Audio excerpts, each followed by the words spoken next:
So we're gonna start with apple cider vinegar. So we're talking about apple cider vinegar as the miracle weight loss liquid that some people think it is. So I wanna ask the audience, first of all, what do you think? Healthy?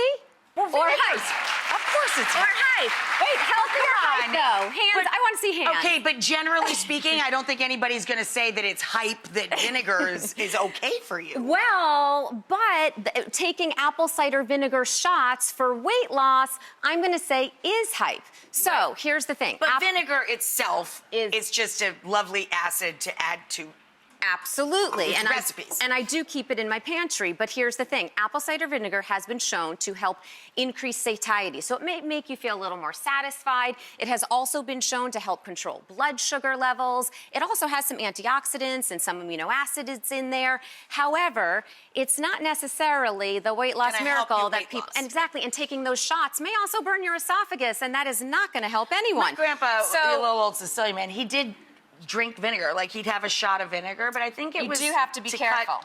Cut fatty foods. Exactly. You know, if he's having a big steak or something. Right, and so you do want to keep it in. I keep it with my oils and vinegars, but what I like to do is just use it as another healthy ingredient. Well, yeah, so we get a little dressing. Dijon in there, exactly. A little salt, a little pepper, make a little, this is one of my favorite salad dressings. And then, so just incorporate it into your diet, but don't necessarily feel like you have to have the shots. You don't have to drink it. Exactly, so now I'm just pouring this into the salad right here, which, of course, salad, we know if you make it taste better, you're going to enjoy more of these vitamins and minerals and fiber and the water volume. And then, of course, that may help you lose weight when you eat lots more veggies instead of unhealthy stuff. Nutritional yeast. This one, I'm gonna say right off the bat, is healthy. So nutritional yeast is yeast, just like you would have yeast to make bread or beer. It is yeast, but it does come dead, unlike yeast if you're making bread, for example. So it has— It's not active. It's not active. It has a nice, nutty, cheesy flavor. This is what vegans use for cheese. You are absolutely correct. A lot of vegans use it instead of cheese because it's high in, it's a complete protein, but it also has lots of other vitamins and minerals, specifically the B vitamins and B12.